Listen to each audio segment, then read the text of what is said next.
Welcome back to Check the Pulse. Today, as usual, I'm grateful and honored to have arguably one of the best guests I've had on the podcast so far, Mr. Ernesto Gaita. Welcome to the pod. Thank you for that intro. It's a pleasure to be on your pod. I'm happy we made it happen. Yes, I know, guys. We rescheduled this like 20 times. He's a busy guy, but we're here and I'm grateful. And we're in his studio. He's partners with Anthony, who I had on the podcast. He was actually my first guest when I brought it back. So we're going to dive into a bunch of stuff with him, his companies. So I'm going to throw it to you and introduce yourself a little bit to everyone, you know, what you do, who you are, and we'll get into the conversation. Well, first off, thanks for having me. Of course. And, it's lovely to see your success so far with the pod. I love seeing people dive into podcasts and love it, right? So I see that happening with you. So Thank you. honestly, it's a pleasure to be here. I think you're going to have a lot of success with your pod. Thank you. Yeah, I'm an entrepreneur, I would say, to keep it pretty general. We have Neighborhood Creative, which is our marketing agency, which I'm a partner of. We have MBH TV, which is our media network, which I'm a part of as well. We have the Wealth Club, which is our online community. But yeah, I'm just an entrepreneur by trade. I'm always trying to do more. I'm always trying to look for new opportunities and build new brands and build teams. That's how I would define what I do. Yeah, I think that's pretty spot on. Yeah. And then, so entrepreneurship, where would you say that started in your life? Because obviously it didn't start with Neighborhood. I would say like the thought of it, or me becoming one, or me Yeah, just or think- like doing it, like would you say it was when you were in Nightlife, before Nightlife? Yeah, I would say honestly before Nightlife, because I got a chance to see my family business. Okay. So that actually opened my mind up a bit to understanding that I could do something on my own. Yeah. Because I saw my grandfather do that. So that really inspired me to have an open mind, let's say, first off. For sure.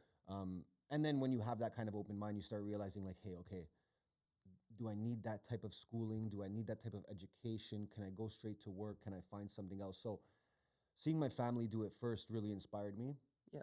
I was playing soccer a lot. I was trying to go pro as a soccer player. I got homesick, so I came back home. And then that's when I got into promoting. So I was like 19, 20, I got into promoting. And that was my first taste at making my own money. Yeah. You know, being my own boss in a way. And I loved it. I loved it because I had full control whether I did well or I didn't. Right. You know, That's and true. I honestly, you know, I've never liked relying on other people or external factors for my success. So like I always wanted to be in a position where I could control that. Right. So I would say like 19, 20 when I got into promoting Yeah. was the first time like I got a taste of entrepreneurship and making my own money.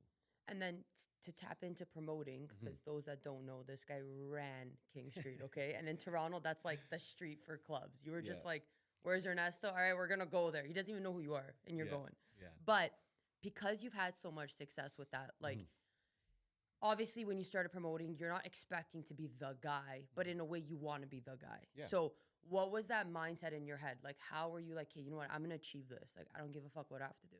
I think when you enter any industry, to be honest, if you want to be in that top 1% of that industry, you obviously just have to do things differently. Yeah. You have to look at what 99% of people are doing and literally do the opposite.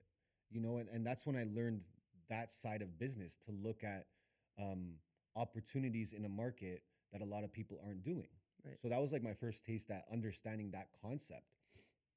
So when I went into the industry, you know, I fell in love with it because I was meeting so many people. Right. People depended on me to a certain extent. I had a value that a lot of people didn't have. Right. So I had value. Yeah. And I started to understand what value can do to a person and how you can build leverage from that value. Right. So what did I see that a lot of people weren't doing? I saw that promoters generally, most of them only cared about people with money. Right. Hot chicks. Yep. Celebrities. Right? And which is fine. You need to care about that because as a promoter, you want that. That helps you a lot with leverage. But then I realized that I'm like, there's like 95% of other people that go out. Yeah. And everyone else was too cool from what I saw. Yeah. Like they were just too cool to handle it, or wasn't enough money, wasn't good bang for their buck. And then I just said, well, you know, if I treat someone right once, they come back. 100%. And then if I treat them right like 5 times, they'll never leave. True. So I just started doing that. And in the clubs, like if anyone was with me in the club, like they would know like I was never at my own table because I'm just going in and out, in and out. Like no matter who it was, Yeah. it didn't care. Yeah. If it was 7 guys outside that were all just gonna buy one beer, Yeah. I would go outside and I would walk them in. Yeah. You know, maybe I brought in some girls that someone would say, yo, like, I don't know if they should be in the, like, I still got them in, like, whatever. Like, Yeah. I genuinely enjoyed meeting new people because I didn't know at that point who would become what.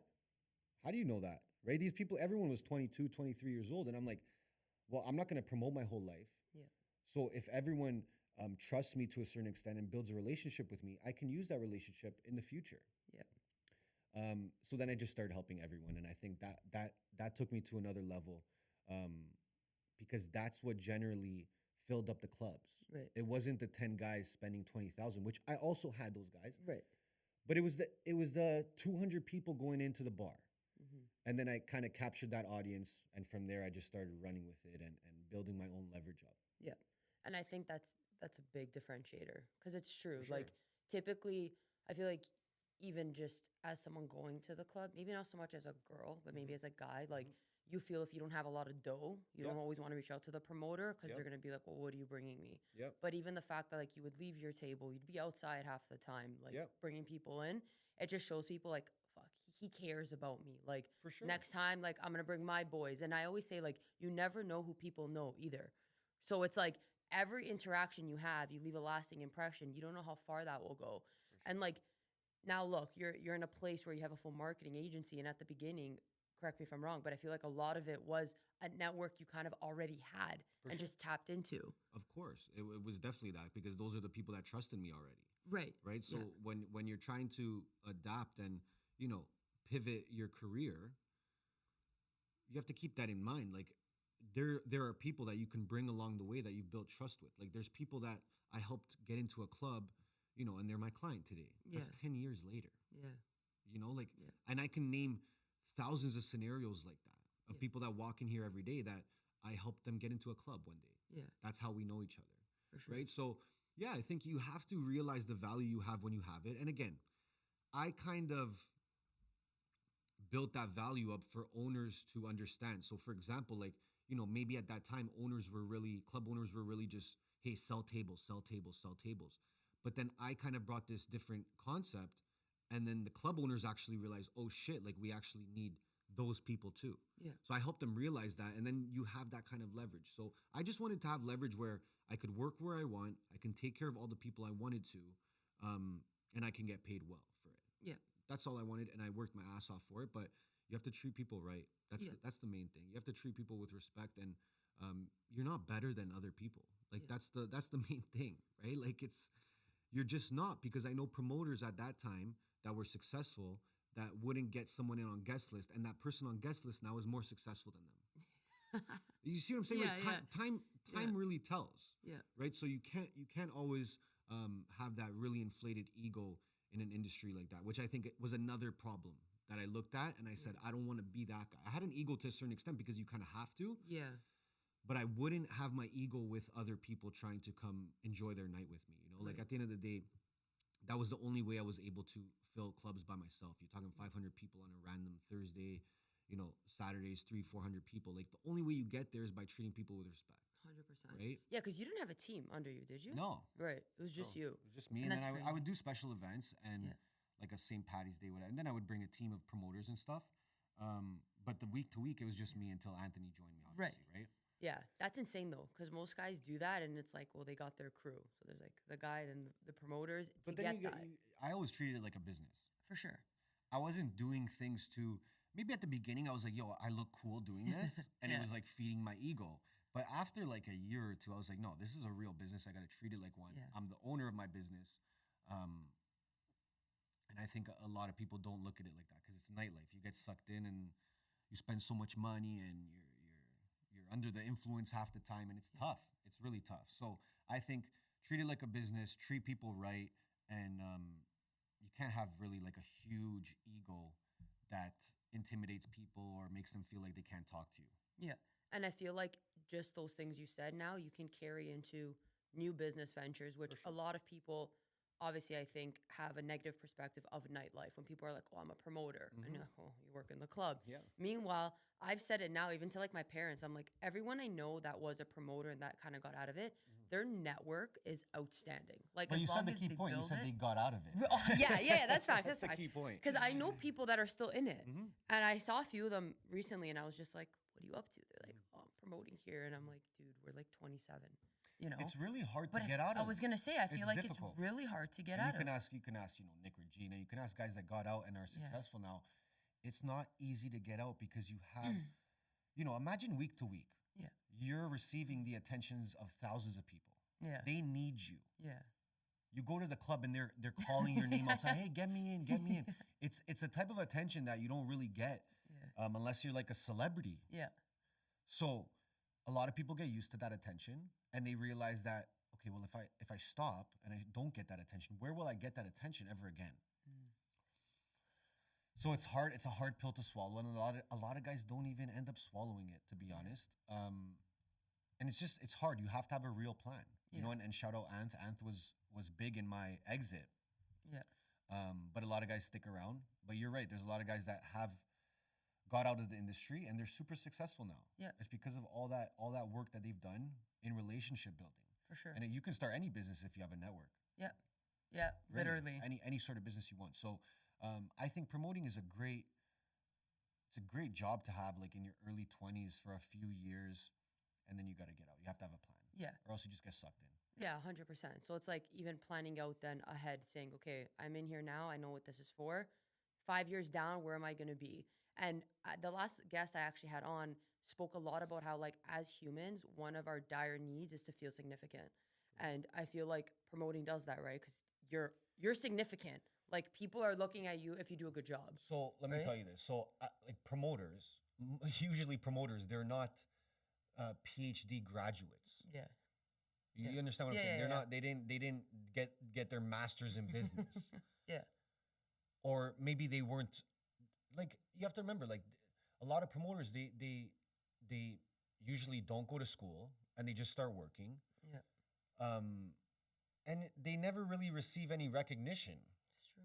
So when they start receiving recognition from the industry itself, that's sometimes their first taste at, like, attention. Yeah. And again, that could be something that is a detriment because then you don't want to let go of it. Yeah. Right? And again, I'm not bashing promoters. I think that there's still a lot of them that are successful and they're doing their thing and they do it right. Yeah.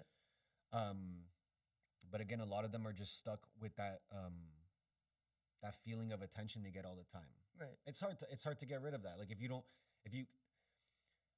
I accepted the reality that I would lose that attention. Right. I just accepted it. Yeah. I said, okay, fine. Like it's kind of shitty, but I don't want to promote anymore at the same time. Yeah. And I'm not going to keep promoting just to get that attention. Right. So people got to ask themselves that, but great industry to be in, especially to build a network and to understand communication and deal making and building leverage and value. Great. But you have to have an exit. Right, for sure. And then, so how old were you when you exited, if you started around 19, 20? When the pandemic hit, So 4 years ago, so I was maybe 27, 28. okay, yeah. Which I was super- already like, I was tired. Yeah. At that point, I was You were- very tired. I was doing Thursday, Friday, Saturday. And I didn't feel healthy anymore. I was For like, sure. I was making so much money, but it didn't matter. Like it did. If you saw some of the nights that I turned down just to go and stand in the corner, Yeah. just because I wasn't there mentally, you would be like, wow, you were probably like really tired. Yeah. So 26, Takes a 27, toll. 28 when the pandemic hit, Yeah. because obviously the clubs closed Right. and then we had no choice. Yeah. But we stopped. That was when we did a hard stop. For sure. Well, everything happens. So for a like 8, reason. 9 years. Yeah. Well, like everything happens for a reason, right? That was a blessing. Yeah. And you say, so Anth was a big role in that. Well, so for sure, because he helped me realize that like I could build something more than just nightlife. I could build something from what I did in nightlife. Yeah. You know, and I always had like a little idea in my head that I would do something else Right. because I felt good at what I was doing. I was like, okay, I'm meeting so many people. They like me, this and that. I could mimic this in another way. For sure. But he really pushed me. He was more just like, yo, like you got to do it this way. You got to do this. You got to start charging for this. And then we realized we had a marketing company, Yeah. right? Like it's kind of crazy, right? But he helped me a lot. I don't think I would have I don't think I would have really thought about these different businesses, to be honest, without Ant. Yeah. You know, and he's very persistent, and when he has an idea, he will push it. And I think I didn't meet someone up until that point that would try to complement what I was doing. For sure. Everyone was always just trying to compete with me, Right. which was getting annoying, to be honest, because I'm like, bro, like it's just annoying. Like like when you're building a team, you can't have 20 chefs in the kitchen. It's just not how it works. It's true. So when Anthony came, you know, I really was open-minded to the fact that, yo, this guy wants to help me, like genuinely. Yeah. And maybe it in turn helps him, but I didn't care about that at that point. Because at that point, like I was just used to getting used, people wanting to compete with me, people wanting to see my downfall. Yeah. So it was kind of like a breath of fresh air when Anth came. And he was definitely the one to push these businesses on me. Yeah. And it was the perfect timing with the pandemic happening. For sure. Yeah. So what is it that you saw in Anth that was so different from everyone else? I mean, like I said, it was just the willingness to understand that, you know, he could be number two for a Gotcha. little bit at Yeah, least, right? yeah. Like it didn't have to be forever. And I always had that conversation with him where I'm like, yo, my plan this whole time is to make sure that we are both the face of this company. Yeah. But he understood at the beginning it was probably better that I'm the face, Right. and he can support me in that. Yeah. And he was the only one to offer that to me, Yeah. which to me was crazy. Yeah. Because I was trying to help a lot of people. I always do. I'm just like that. I'm really trying to put people on at all times. And I felt like no one would really give me that energy back until Anth came to me. For sure. Mhm. So do you think there's something even to this day that people get wrong about you and your personality? For sure. Yeah. Like I don't know. I don't know what exactly. Yeah. But most likely, like, you Yeah. know, I don't think people know how giving I am. Fair. You know, I think only the people around me or my team, or I'm very giving. Yeah. You know, and I get that from my mama. Shout out my mama. But I'm very giving, and I always try to put people on, Yeah. and almost to my detriment. Yeah. And Anth is one that kind of pushes back on that. Something he's like, bro, that's too nice, Yeah. or that's too much, or you trusted that guy, and then look what happened. You know, Yeah. so sometimes I'm actually too nice, which I don't think people would would assume that. Yeah, right? yeah, Right. So yeah, I'm a nice guy. Like that's the honest truth. Like I like to help people. I like to see people succeed. I like to put people in positions to win. For me, if someone becomes successful because of something I did, that is like amazing. And I've already felt that so many times. Yeah.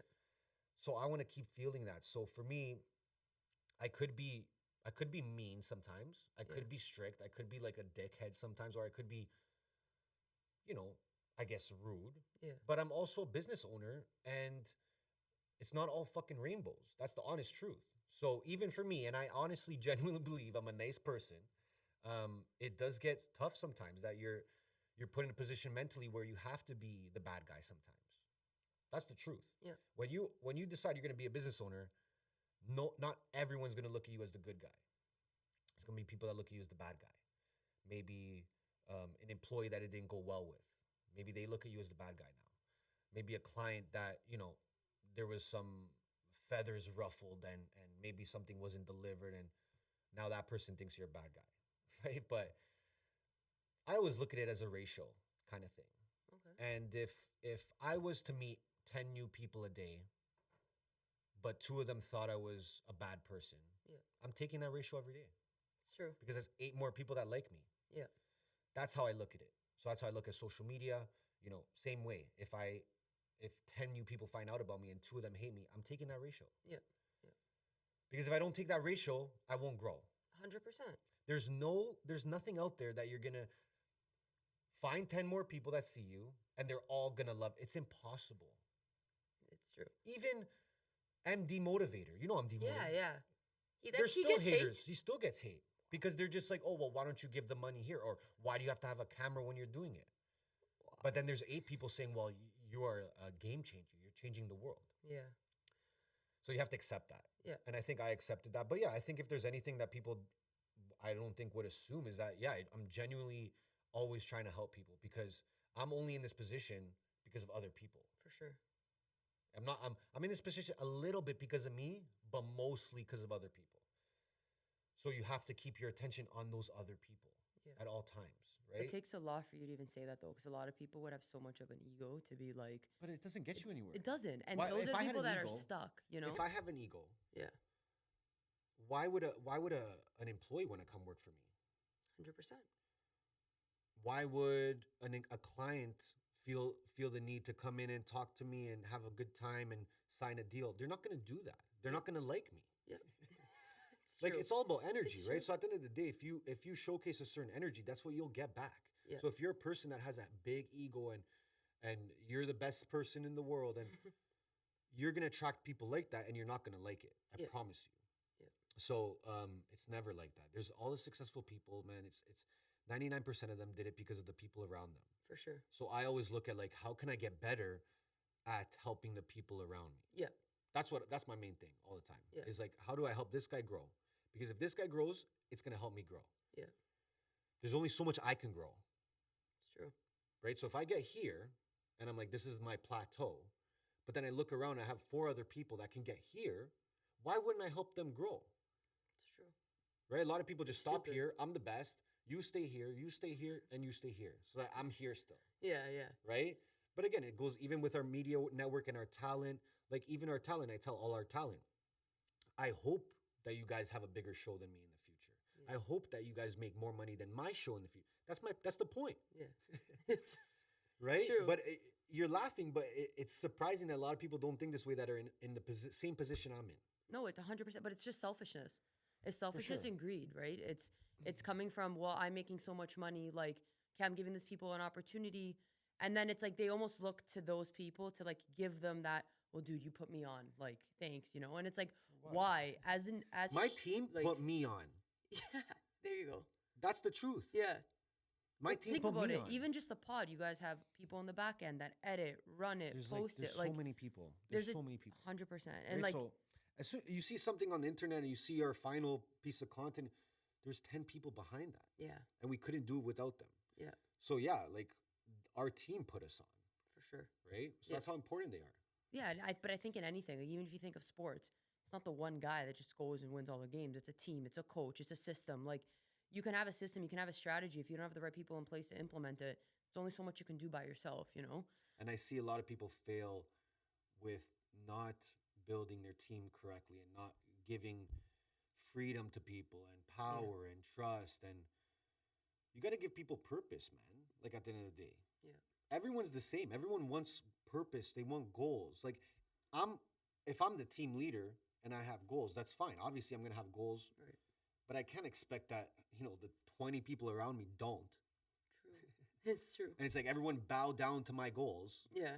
No, everyone has goals. And if you help people reach their own goals, they're more inclined or they're in a better position to help you reach your goals. Yeah. It's very simple. Yeah. Right. So, yeah. And I think you and Ant spoke about this on his pod, but I really looked at Ant as a mini me for a long time. That was my plan because I knew that would help a lot. And he put his trust in me. That's hard to trust someone with that. It's true. Imagine some guy you just start working with him and he's just like, yeah, well, best plan for us is you become mini me. It's Like- true. Like, It's think a about lot. that. Yeah. Right? So I owe a lot to Ant because, like I said, he was open-minded at a time where no one understood what I was trying to do. Yeah. They just knew I was a promoter. They knew I knew a lot of people, but they didn't know what the fuck I was trying to do. So shout out to Ant for real. For real. And I think it's because he also saw things deeper than the surface level. Like people saw Yeah. you were a promoter and they saw, okay, Ant saw as like opportunity. He's doing this. Okay, business. Fuck it. This guy knows what he's doing. I'm in. Like, so just that balance that even you guys, even now to the success, it's not like he came in and then you guys stopped working together. Yeah. Says a lot. And like, I think, so 2 questions. One is, because we spoke about team, what's one piece of advice you'd give to someone trying to build a team to do it correctly?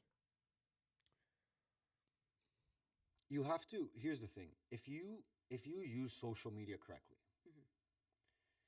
and you showcase what you're doing, and you're documenting what you're doing, and people can see, you allow people to attach themselves to your story if they find some sort of resemblance, and B, just fall in love with your story or be inspired by it. So luckily for us, we always took social media correctly. We always took it seriously.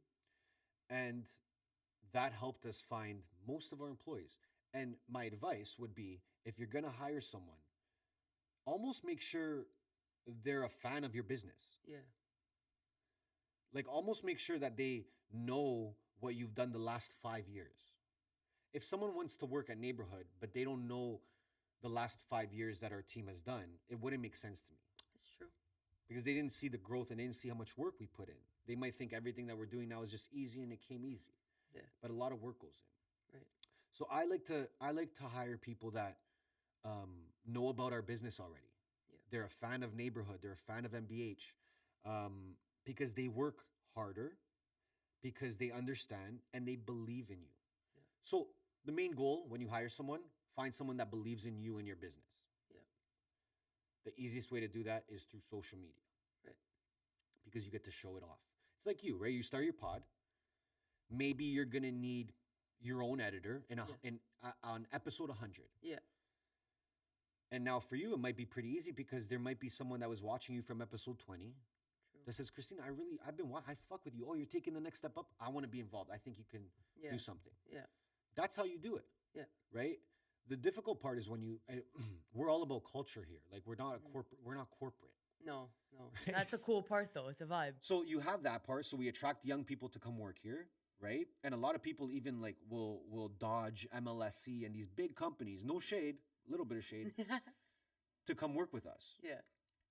So it says a lot about your culture. Culture is important. We invested a lot in this studio to build culture, to attract better talent. Yeah. So it's all a domino effect that comes down to our team members. Right. It's HQs for the team. Yeah. Everything we do is for our team to grow and be better people and employees. Yeah. And they love being here. Like, you walk in, everyone says the same thing. Even when you guys aren't here, it's a vibe. But we knew what they think is a vibe. Right. Yeah. And then we made it for them. Yeah. 100%, right. So it's like you have to put your people first. Yeah. You have to, right? And I say this all the time. Ant and I could have 2 people instead of 30 people on the team. Yeah. And we could make a whole lot more money, be a whole lot less stressed. Yeah. But we're going after legacy. So for us, you have to put your team first. So anyways, advice for finding team members, like I said, culture, show your culture off, give people a chance to fall in love with your story and brand, because those people will believe in it the most and work the hardest to achieve your goals. For sure. Mm-hmm. And then, so you bring up social media. You, I feel like, have been on the social game before was like this fad to really be on social media. I know. So like, speak a bit on that. Like, what made you then be like, fuck it, I'm just gonna post. I look at whatever people don't want to do. You're just like, and I'll just do it. Because I'm like, social media came, Instagram came, and I'll say it. I genuinely enjoyed getting attention. Yeah. It was a new way to get attention. And I was always that guy, like even before promoting, that I wanted to meet new people. I wanted people to know who I was. I saw everyone was scared. Everyone was like, oh, I'm shy. Yeah. I want to be, oh, why are you posting? Yeah. Like a selfie. You're weird. You're creepy. You're this. You're that. You're trying to get attention. You're attention whore. I'm just like, holy fuck. That all came because I posted and I have like 400 followers. I'm like, yo, this is jokes. Yeah. I'm like, let's keep it going. And I realized, I'm like, okay. Then I saw it helping my business. Yeah. Then I saw it helping the promoting. And I was like, wait, I go out every night. I post this shit on my story, what I'm doing. Yeah. And then the next day, everyone wants to come out with me. Yeah. So I'm like, okay, I'll keep doing this, documenting. And thank God I did it, because like I said, there's people today that were watching those stories that work with us. Yeah. Right? So I think it was the same thing. It was like noticing that people were scared and timid about social media and judging a lot of people. And I got judged heavy, by the way. Yeah. Like, because people were like, bro, you're posting every day? You post every day. Like, how much attention do you want? And I'm like, lots. Right? So I saw the power of it very early, to be honest. Yeah. Did I think it would evolve to all this? No, I just thought that, hey, it's helping my business. More people know who I am. Let me double down on this. And lucky for me, I did it at a time that no one wanted to. Right. Even other promoters and shit. Like, I was doing it at a whole other level. Yeah. And it's because I saw it working. So I took a risk. But after you take a risk, there's a phase where you either see it work or it doesn't. So I took the risk, it started working, doubled down. That's life. Yeah. Yeah, literally. Right? So yeah, I'm grateful that I thought of it that way at that time. And believe me, like, I was in relationships that ended. Because of that. because of that. No shit. Because I would comment on everyone's shit. Well, yeah, that too. Yeah. I 'Cause- ca- but even now, you're like on it, eh? Before I was way more, believe me, because I Yeah. knew I'm like, that's real estate. I'm like, if Yeah. I comment on that person's pic and 300 people see that pic, they're going to see my comment. Smart. Not only that, but now this person enjoys the fact that I support them. Yeah. They're most likely going to support me back. So, you know, I noticed that very early, and then I just doubled down on that, which is like the same recipe we use today for all our clients. Right. It's the same thing. The same checklist me and Anth were using for our personals in, 8 years ago, 7 years ago, is the same recipe we use for client social media today. Yeah. And that's why it works though, because you guys literally lived it out. We had to. Yeah. That was the only way we could grow. We Yeah. were put in a position where I'm like, I have this tool, Instagram, and I have promoting. Yeah.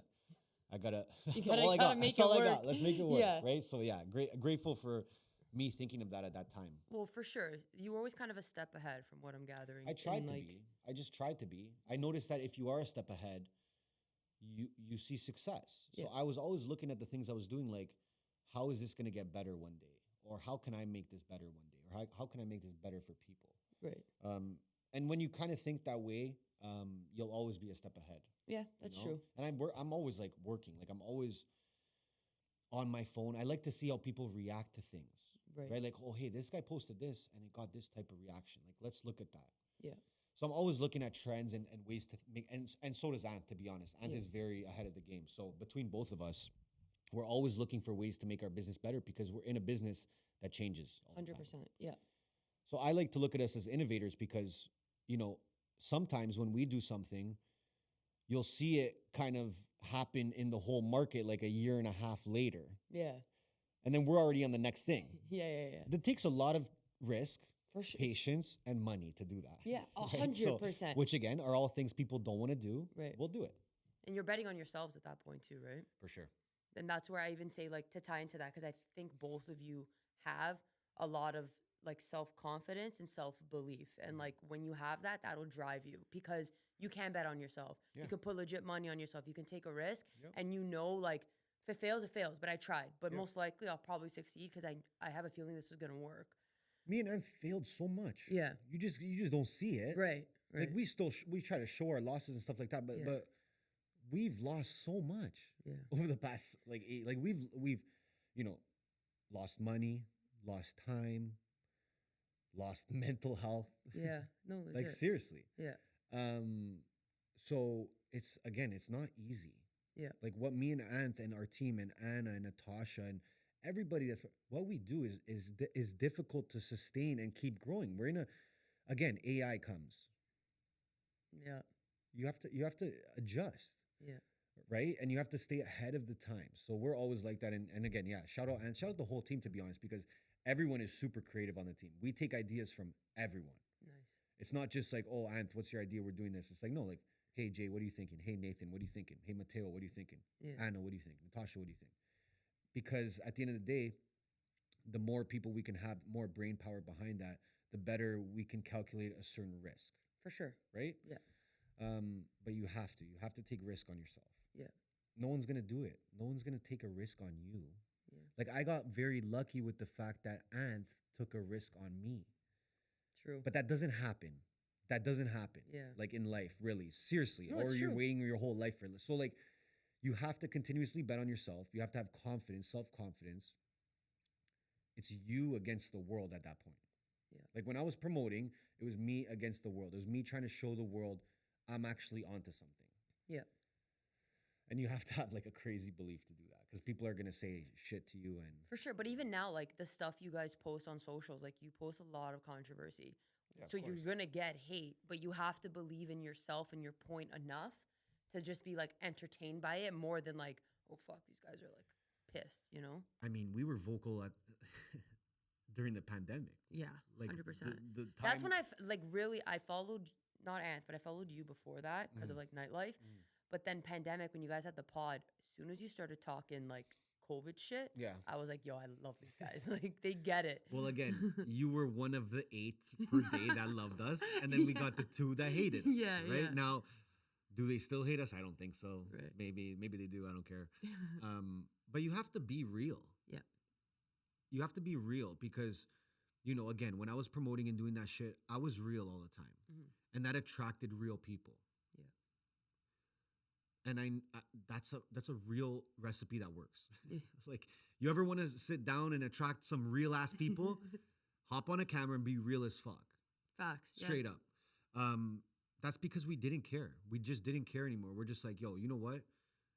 We have full confidence in ourselves as entrepreneurs that no matter what happens, we will make money. We will start a business. Yeah. And we are just those guys. We're never going to pretend about shit, and we're always going to be real. And if you don't like what we say, it's fine. And if you like what we say, it's fine. I don't take compliments too seriously. Yeah. And I also don't take hate too seriously. You can't have your cake and eat it too. Facts, yeah. Because what happens is if you have 8 compliments and you're like, oh my God, I'm so sick. I'm the best. Like, everyone loves me. I'm fucking... You know what's going to happen when someone throws hate? You're going to cry your eyes out. It's true. Yeah. But if you're just chill, hey, love your pod. Yo, appreciate that, man. Thanks. Yeah. Really, I love to hear that. You know what? I hate your pod. You know what? It's all good. Not everyone likes it. Peace. Yeah. That's the only way it could be like that. Yeah. No, it's true. So you can't take the love too seriously because if you do, you'll take the hate very seriously. Yeah. Because you'll be like, wait, I just read 8 people that love me. Why the fuck do you hate me? What's wrong with you? It's true. Right? Yeah. But if you're going to grow, not like I always say this too, like the most popular people in the world are also the most hated people. True. Yeah. Elon Musk. Most loved, most hated. Donald Trump, Cristiano Ronaldo. You can go on and on and on. World leaders and all these people, right? And if you want to get to that point, you will be hated a lot because you are being real. All those guys that I just named, they're real as fuck. Yeah. Yep. Right? They don't give a shit what they say. But they accepted the fact that, okay, if I'm like this way, a lot of people will love me and a lot of people will hate me. I'll take that risk. Yeah. So I'm taking that same risk on a way smaller scale. Yeah. Andrew Tate. Another example. It's true. He's doing just fine. Yeah. He's going to be okay. The best part is I feel like out of all of them though, people just want to like see him die basically. And but he just still comes back and he's vibing. But let me tell you something. They want to see Elon Musk die. Yeah. Look what they do to they want to see Trump die. Yeah, that's true. That's true. That's true. Maybe not Ronaldo. Like if someone's trying to kill Ronaldo, bro, like you got fucking problems, bro. But But again, when I say like hate to an athlete is more like they like Messi and they just hate Ronaldo. Yeah, again, it's not so much. They still hate him. Yeah. You know, they still will never wear his jersey or, you know, they don't like him. Yeah. So again, you have to accept that. If you think that you're going to grow and a lot more people are going to know about you and nobody's going to not like you, I don't know what fucking planet you ended up on. You're dreaming. I don't know what planet you ended up on, seriously. But, and you have to go through it. Like, I was like, okay, if I can get this shit out of my head. Yeah. Understand what it feels like for people not to like me. Because I was promoting. Everyone liked me. It was true. You couldn't not like me or else you're not coming in the club. That's the thing. That's the fact. So you kind of have to have that same mentality behind it. Yeah. Right? Someone actually said a stat to me recently. They're like, when you're doing something, there's 10% of people, they'll always hate you. Will always hate you. 10%, you could kill someone. They'd be like, you're the best, bro. Yep. And then there's 80 in the middle. And that's like your crowd because that's like you're in between. And and I feel like even that 80% is sometimes swing between they liking you 100%. and not. 100%. Yeah. Right? Because even us, like we post content where it's easy to like us. Yeah. And then we'll post something that's like, I hate these guys. Yeah. So it's this teeter-totter forever, right? Yeah. Even us, we give away money all the time. Yeah. And people will still say. People hate on that? For sure. Well, why don't you give this to charity? Or if you have that much money, why don't you do something better with it? Or why don't you do this? Or you always hide it in Toronto. Come to Thunder Bay. Like, it's always going to be the case. Yeah. Right? Yeah. But I look at the good side of it. I'm like, okay, I just gave away $1,000. This guy said he's going to pay his bills. I'm good. Yeah. Now, that guy loves me. It's true. Maybe the person in Thunder Bay hates me. Yeah. For now. Until I get to Thunder Bay. Yeah. But this guy loves me. Yeah. That's the game we play. When you're putting yourself out there, that is the game you play. And the more you put yourself out there, the more you play that game. Yeah. And the more different ways you put yourself out there, the more you play that game. Because I can put myself out here on just giveaways and just do giveaways. True. And that's one audience. And again, might like me and hate me. Then I have my pod where you can most likely hate me if you don't fuck with what I'm saying. So you got to think there's that balance of that audience that's always teetering. Yeah. You never have an audience that 100% loves you at all times. Yep. Right? Sure. And you have to be okay with that. It's fine. It's okay to lose some fans. You're going to gain some. But in the long term, being real pays off. And we see that with successful people all over the world. Yeah. you see how unsuccessful people can be when they fake it. Yeah. And what happens to them? Yep. They expose real No fast. Diddy. It's facts though. I'm just saying. It's true. Right? And So there's a lot of that happens more than people think, right? And then when they're exposed, it's like, whoa. And it's like, bro, you didn't see that? Like, Right. come on. for sure. But it's true. With Anth, when I was talking about him, like, we spoke about like the relationships in his life, and like obviously he has had a girlfriend now for so long. That's kind of been his backbone. Lucky fucker. So with you, have there been any relationships in general that have really kind of pushed you through like harder times that you can like lean back on? Or do you really just like figure it out yourself mentally and like get yourself through like tough times? I was in a relationship, maybe 7 years ago, I would say. My last relationship, by the way. Like, Wow. last real one. Yeah. Okay. What I did wrong, which actually helped me, was that I wanted to be with this person so bad Yeah. that I changed my whole life. Uh, So there was a part in that story where I stopped promoting and I went back to work oh, for my family company, yeah. which is like I work in a machine shop, like, 7 to 5 p.m. And I'm like, it's almost like construction, but you're in a shop the Right. whole time. And that was because I wanted to please that person, Right. because that person didn't like the fact that I was promoting and getting that attention, having to talk to women, blah, blah, blah. Right. So I said, okay, maybe she's right. Maybe this is not feasible. This is not a real job I should have. Yeah. And maybe I should take life more seriously. Right.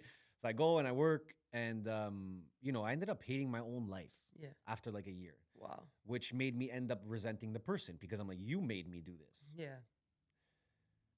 And, a relationship like that never ends well. No, of course. Right. So the way it ended, it was really bad. And I got a lot of fuel from that, Yeah. the way that ended to move on. And, after that relationship, that's when I really took everything to another level because I had someone that I wanted to prove wrong. True. So again, I thank the Lord every day that I went through that relationship. For sure. I had to, because if I didn't, I wouldn't. What would I have done? I don't know. What would I be doing? It's true. Because she gave me a whole new fire, right? So, Yeah. again, what I learned is that you can't change your whole life for someone. Yeah. You're gonna end up being very unhappy. Yep.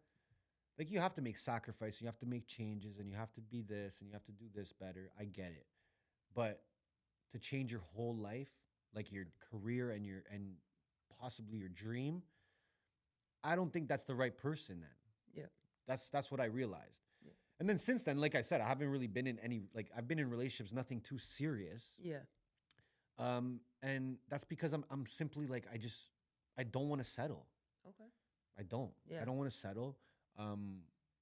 And I'm not in a rush. Like, I don't care that my friends are getting married. That I'm not that guy. I don't Yeah, care. yeah. I actually rather be the only one not married. Like I true. said, going back to it, It's I would true. be different. Yeah, right? yeah, it's true. So, I'm just really focused on business and Yeah. and I'm focused on family. I'm focused on my health. I'm not focused on that right now. Yeah. Because it's just, I see a lot of people around me and I see bad things happen to people and they dedicate a lot of time to someone. It doesn't work out, and that's happening so much. And I just don't have the time or patience for that right now. Yeah. But I do want to have a family. Like, Yeah. it's of not like I course. don't Well, want to you're have still kids. a family guy. Yeah. For sure, for yeah. sure. I just don't want to settle. That's it. I don't Yeah. want to force it, and I don't think it's right to settle. I see a lot of people settle and then they get divorced. That's like the biggest factor of Like, it's divorce. like- Because they were in a rush or they felt pressured and then they But now you stay see in their- young people getting divorced. Yeah. Like 30 years old, Yeah, 25 years because old. they could get married at like 22. Right? and it's Because like, again, it's because of those pressures, and I've never been one to fall into pressures. Yeah. I don't care. yeah, like good for you. Everybody around me could be married, kids, this and that. If I feel like I haven't found the right person, I won't do it. Yeah. Right? So, but again, the main part of this was that gave me a lot of fuel. Right. But I was very brave and courageous to leave my job, leave the girl, Yeah. and then just go back to the streets. Literally right? that. So it was very tough for me. I'm not gonna lie. It was a very tough time in my life, because you give everything to someone, and then you just realize, like, oh my God, like, for what? Why did you? You could just give that to yourself, and then Yeah. that's what I did after. And then Yeah. I'm just like, holy. Well, this that's is a what it whole new feels- beast, though. Like that comes out. You go crazy, Yeah. right? So yeah, I think in terms of relationships, like you can't force that stuff. Like even if people are saying to you, like, hey, like you should settle down, or hey, you should get married, you're getting this age. It's like, don't do it. Yeah. Like there's only you understand how you feel, Yeah. right? And I think, like you said, like with not settling, you'll eventually find someone that's aligned with you and how you live your life and who you are. No one's gonna, if they For sure. actually love you, they're not gonna be like, yo, okay, quit this shit tomorrow. Like, we don't like For this sure. person. We don't like that person. You know, they'll You know what it respect is? your lifestyle. You know what it is, though? I actually don't blame any of the relationships I was in for not understanding, because I was a promoter. I get it. Oh, from a female perspective, I can see why it's a Right? problem. Like even if I would tell them, hey, yo, 1000%. trust. Yeah. I was like, yo, Then you see fucking Instagram, you're Trust. like, you're like there's like 20 girls. I'm like, yo, trust. I know what I'm doing. I'm meeting people. No one believes that, shit, right? And then that's what fueled my fire, because I'm like, wait, you didn't believe that. You didn't believe that. You didn't believe that. All right, let me show you what's Watch. good. Let me show you what's good, right? So Yeah. that what made me want to be the best Yeah. in promoting, that was a big part of it. Wow. It was. Wow. That's Seriously. massive. I didn't know Yeah, that. That's yeah. crazy. But I mean, for the best. Of course, I was going crazy. It went from the worst like 3-4 months of my life to like Yeah. the best 5 years of my life. For sure. Just have to get through that tough part, right? Yeah. Well, anything of that extreme, that because breaking up is like a grieving process, Yeah. right? Like it makes you stronger at the end of the day. For sure. And now you find, because like you said, you kind of gave that person everything. Now you're taking it back. Now you're refinding your belief in yourself, which you had. It's just kind of like you were settling at that point, right? I went from 12 hours a day focused on one person, which Yeah. was not me. Yeah. Which is But I nuts. would work, and then after work, I'm just, what do you want to do? You want to do this? When you Yeah, want me just to pick trying you to up? Want me to please. do it? Trying to please, exactly. Yeah. So imagine you took 12 hours a day, and then all of a sudden it was yours again. Fuck. And I was like, yo, what am I going to do today? This is crazy, Yeah, right? So yeah. you have a sense of freedom. But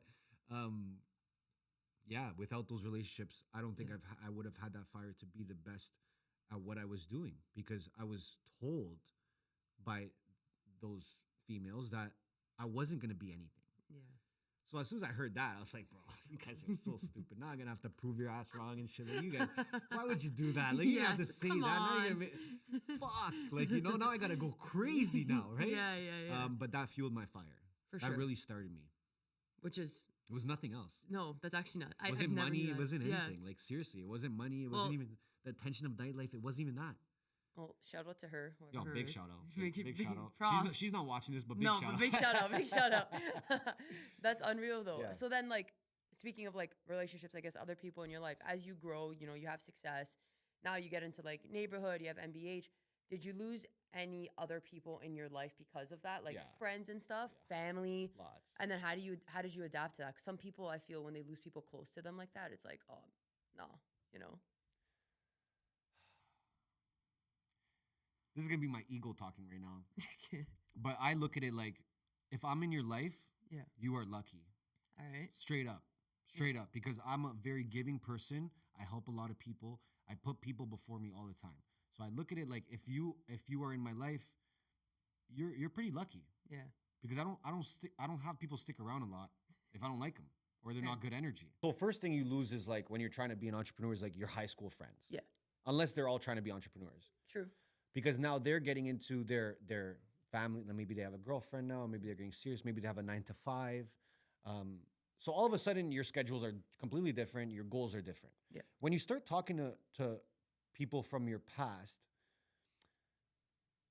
what I noticed was that every time I would hang out with someone from my past, we were just talking about me, which was Their life was just simple. I guess. Yeah. But I felt like I was always like having these open-minded conversations, and then we were having conversations about like football or something. Yeah. I'm just like, I'm like in a position in my life right now where I'm like trying to make as much money, know as much people and shit, and like I don't want to talk about this shit. Yeah. So when you start realizing that like maybe you don't have the same interests anymore, that's like a sign, Right. right? Because in your 20s when you're building, your time is so important. Yeah. It's so important. Every hour is so important. And you have to spend it with the right people. So I would say, promoting, I kept my friends a lot because they would come out with me. Right, But yeah. after a certain age, you start realizing, like, 27, 20, you're like, okay, this guy's in a heavy relationship. He's not coming out anymore. He's doing this. He's doing this. Maybe the friends that are all dating, they're all chilling with each other. Yeah. Right? Yeah. So lose your friends first, which again, I didn't lose my friends. We just kind of had different goals. Right. I still love all my friends that they had a big part in my life. Yeah. And I'll always be there for them. So you lose your friends when you start to realize, okay, I want to take this path and go hard because you're taking a path that almost doesn't exist. So who's coming with you? Nobody, Literally. right? Literally. Nobody's coming, Yeah. right? So you lose your friends. Family. I've ended relationship with some family members too. That was Wow. more so because of my content, Right. right? And that's something you have to understand too. Is like I get to see who agrees with me or not True. by putting my real self out there, That's true. right? Yeah. And I'm not one of those guys that I will back down if I believe in something. Right. So I've lost family members, Wow. like close family members, like Yeah. like almost immediate family kind of vibes, like not Wow. not immediate right after immediate, Uh, whatever that would be. Yeah. And that's because I feel strong about what I believe in, and I'm a protector. So anyone around me in my family, if there's someone that tries to do something bad to my family, it'll it's a snap. wrap. Yeah, Yeah. it's a wrap. It's done, It's done. right? So It's literally done. I don't feel no ways. Yeah. I feel good about my own life. I know that I'm a good person.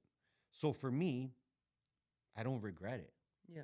Like No, 100%. and people like Ant will say, and anyone in the team will say, is like, I'm very cold when I have to cut someone off Well, yeah, of course. because I'm very patient to begin with. Yeah. And then once you get to a certain point, like I don't even have to ever look at you in my life. Yeah. Like that's how No, serious legit. I am, right? Well, it's because people mistake kindness for weakness, right? all the time, Yeah. right? And I don't put up with that. So for me, and again, you have to remember, like when you're on a team, Yeah. there's always the one guy that has to be the bad guy, Mm-hmm. Mm-hmm. and he's being the bad guy to protect the whole other team. Yeah. You're a protector. Right? Yeah. So in a lot of those situations, I'm just like, fuck it, I'll be the bad guy. Yeah. Yeah. Fuck it, whatever. I'm already bad guy here. Add another one I to was the gonna list. say add it to the list. Right? So I'm okay with that. Yeah. I've accepted terms with if I can sleep better at night. Yeah. But people think some people think I'm the bad guy. No problem. Yeah. No problem. And especially if you do it in turn of protecting others that you care about, Always, then it's always. like, And okay. sometimes you have to do stuff because maybe you look at your team and you're like, fuck, I'm the only one that's gonna say something right now. Yeah, it's true. And that's the position you take when you say I'm gonna be a team leader. Yeah. If I'm a team leader and I back away from people that are bad energy or trying to disrupt what we have going, what the fuck am I? Yeah. What kind of everyone around You're is not a gonna be like, leader. bro, I thought you were the leader. Yeah, right. yeah, So it's true. that I think I just want to emphasize that like business requires you being the bad guy sometimes, not being a bad guy, Yeah. the bad guy. That means situational. Yeah. That's because either you're protecting something, you're protecting your team, you're protecting your integrity, your morals, your values. You have to. You have to. Yep. The most successful people in the world, when it comes down to business, they will be nitty gritty if they need to. 100%. That's it, right? Like again, some of the most successful people, Elon Musk, right? We see him on camera, you're like, this guy's so funny. I love this guy. Go ask the people that work for Elon Musk what he's like. It's true. They'll say, bro, Nah. this guy does not fuck around. This is not a fucking joke to him. Yeah. Right. So you have to have that same energy and accept the fact that, not everyone's going to like the decisions you make sometimes. Yeah. So you have to do it. Yeah. What's not taking the easy road out, right? That's boring. It's true. That's It's boring. true. I know people that took the easy route and they wish they didn't. Yeah. Well, a majority of the time you do. You're not as successful as you want to be.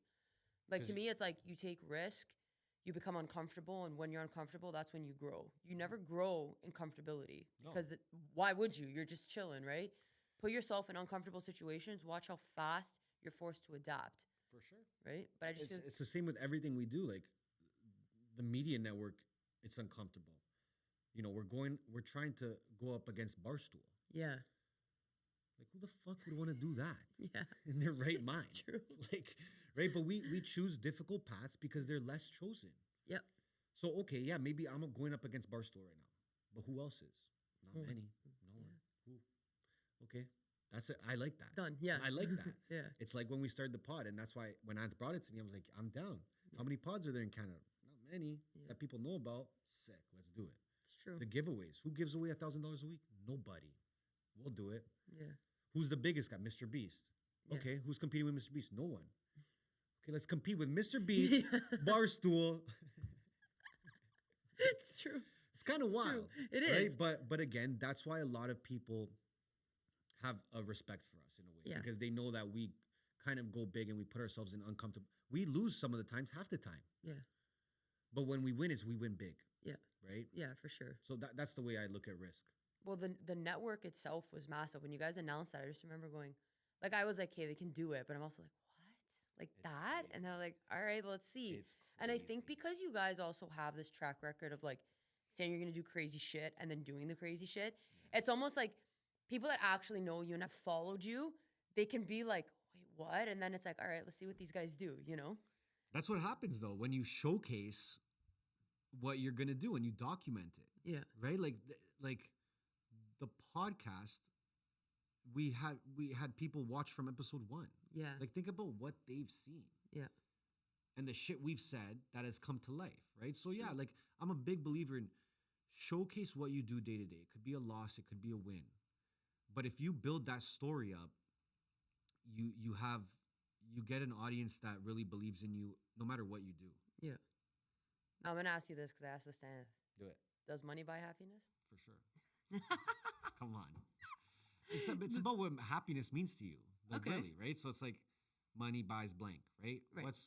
What does happiness mean to me? Happiness is, I get to work with the team I work with. Yeah. Fucking sick team. Yeah. Right? All young people, they give me energy and they're all so smart, they're all creative. I use money for my team. Right. That makes me happy. Yeah. Because at the back of my head, I know my company's growing and I have good people here and I can trust them. So money buys that. Money buys travel. There's nothing in this world like travel. I agree. There's Yeah. nothing that can mimic it. Yeah. I love to travel, so that's money. I love to grow my businesses, Yeah. and that requires a lot of money. Yeah. That's Yeah. the main thing, straight up. So money buys happiness because my happiness is continuously growing our brands and our team, and I need money for that. Yeah. Right? Travel, same thing. Taking care of your family, same thing. I like having freedom. I'm not like a super fancy guy, Yeah. but I like to spend money on things that matter to me, like people. Yeah. People is my biggest cost. Yeah. Seriously, and I'm Yeah. super happy about it. Yeah. I'm happy with that being the biggest cost for me. Yeah, for sure. All right. It's what I invest in the most. Yeah. Well, Right? you from day one though. That's what we've been talking about. Like you I putting was others hiring before people when you. I had no business hiring people. Like I didn't even have any business. You're just hiring people. I was just like, yo, what do you want to do? You want to do something? What do you want, like $100 a week? And I'm like, oh, that sounds pretty good. Let's do something. Hey, come to the office, man. Like, so I had an office when I didn't need an office. Like I had an office on Eglinton that was the size of this room Wow. That's where our When you were first- promoting. when I was promoting.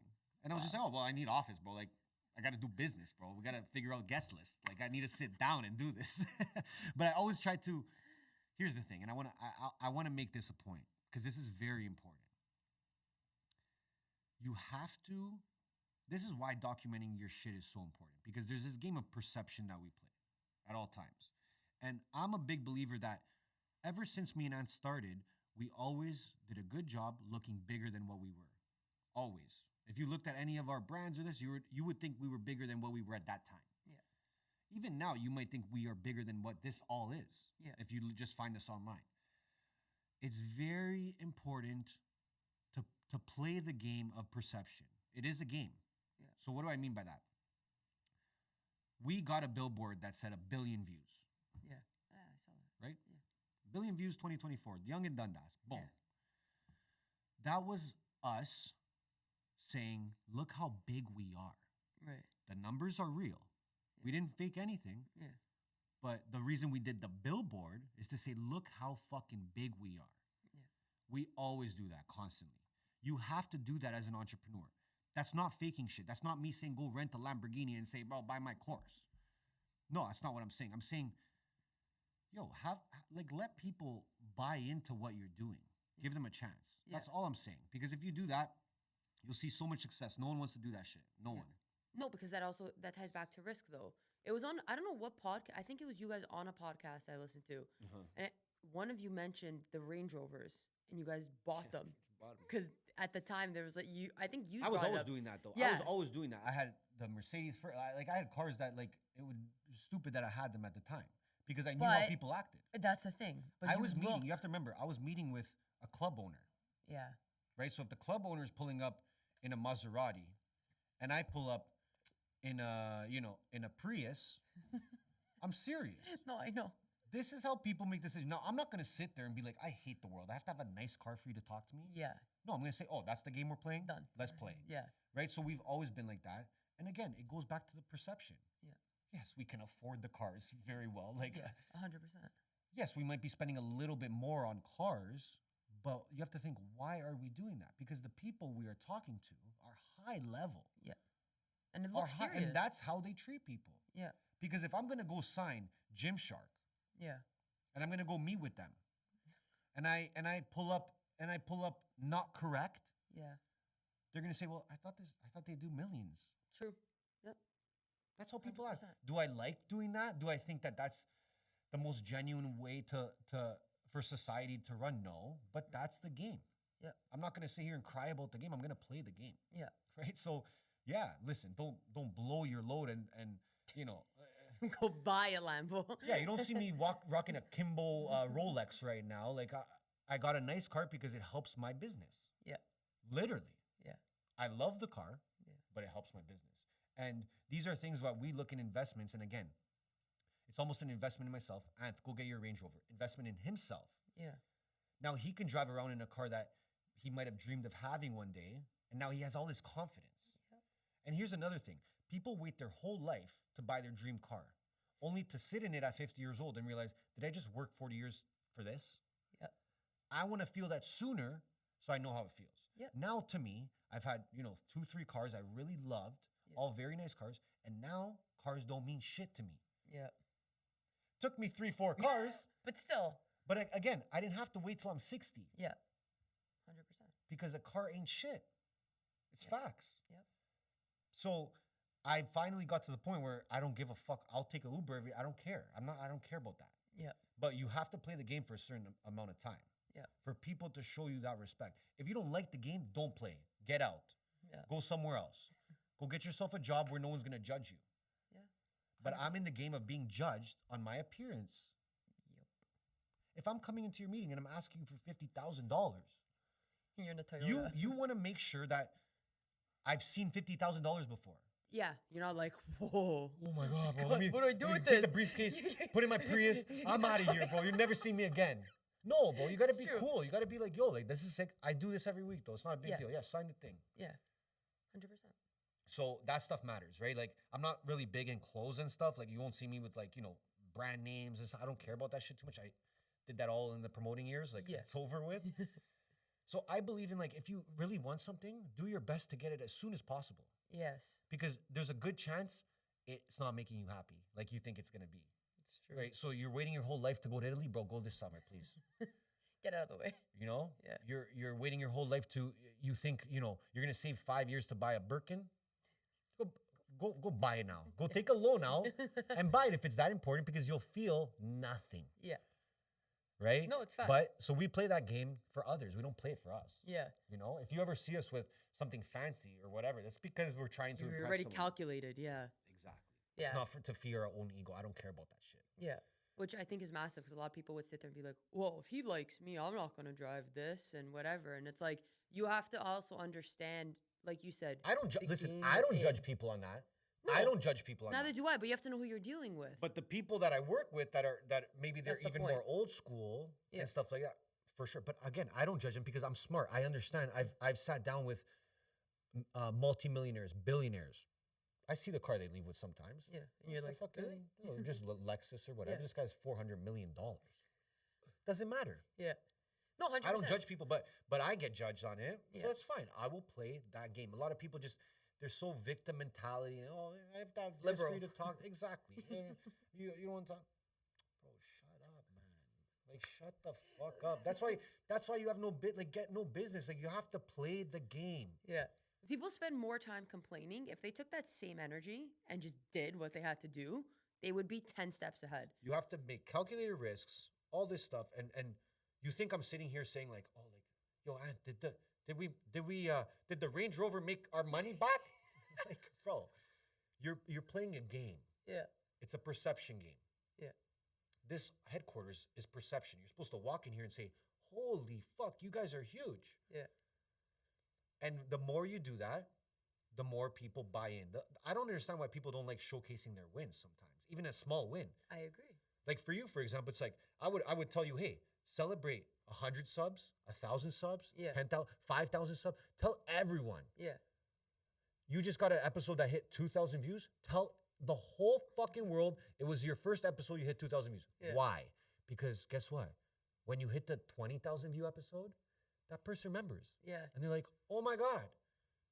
And now that person might want to work with you, work for you, boop, boop, boop, give you a sponsor. Who knows? Yeah. It's true. So It's yeah. true.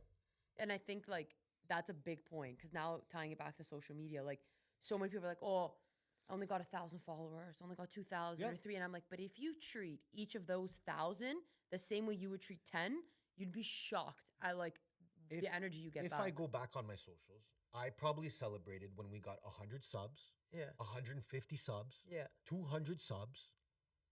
Seriously. You're proud of yourself. Seriously, but Yeah. because I knew I was going to keep growing too. 100%. People always are like, well, I don't want to show that yet. Like, let me show something better when it happens. Yeah. But then you're being fake. Then you're only showing the good stuff all Yeah. the time, Yeah. 100%. right? And another thing is very important about this when it comes to documenting. You can post it. Let's say you post today, I'm so happy I got 1,000 fucking subs. This is amazing. I worked so hard for this. Appreciate all the fucking people subbing, all my listeners. I love you guys. Yeah. Let's say you posted that. Yeah. I might not see it. Right. So you might have to show me again next week. Right. Yeah.